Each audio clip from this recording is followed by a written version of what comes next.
Mega versus Allu వివాదం రోజురోజుకి మరింత ముదురుతున్నట్టు కనిపిస్తోంది. పైకి అంతా బాగానే ఉన్నప్పటికీ లోలోపల మాత్రం ఇరు ఫ్యామిలీల మధ్య దూరం పెరుగుతున్నట్టే కనిపిస్తోంది. ఇక అభిమానుల మధ్య పచ్చగడ్డి వేస్తే భగ్గుమనే పరిస్థితి కనిపిస్తోంది.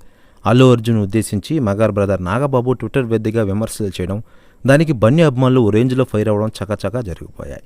అల్లు అర్జున్ అభిమానుల దెబ్బకు నాగబాబు ట్విట్టర్ అకౌంట్ కూడా డిలీట్ చేశారు. ఇదే సమయంలో పవన్ కళ్యాణ్ గారు సైతం పరోక్షంగా అల్లు అర్జున్ గురించి కామెంట్ చేయడం చర్చనీయంగా మారిన విషయం మనకందరికీ తెలిసిందే. చిరంజీవి గారు లేకపోతే అల్లు అర్జున్ అనేవాడు ఎవరంటూ మెగా అభిమానులు ప్రశ్నిస్తుండగా, అల్లు రామలింగయ్య లైఫ్ ఇవ్వకపోతే చిరంజీవి గారు ఎవరంటూ అల్లు అభిమానులు మెగా అభిమానులు కౌంటర్ ఇస్తున్న విషయం మనకందరికీ తెలిసిందే.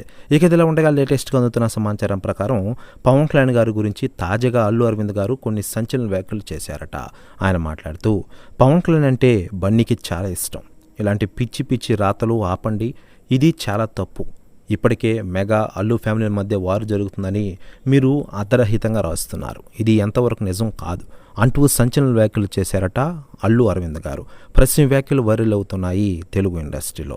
ఇక ఇదిలా ఉండగా ఇటీవలే ఒక వీడియోను వైరల్ చేస్తున్నారు. ఈ వీడియోలో పవన్ కళ్యాణ్ గారు మాట్లాడుతూ, నాకు లైఫ్ ఇచ్చిన వారిలో అమ్మ నాన్న తర్వాత అన్నయ్య చిరంజీవి రెండోది, అల్లు అరవింద్ పవన్ కళ్యాణ్ గారు చెప్పుకొచ్చారు. ఆయనను హీరోగా లాంచ్ చేశారని, నన్ను హీరోగా పెట్టి 2 సినిమాలు చేశారని పవన్ కళ్యాణ్ గారు తెలిపిన వీడియోలో ప్రస్తుతం నెట్టింట్లో వైరల్ అవుతున్న విషయం మనకందరికీ తెలుసు.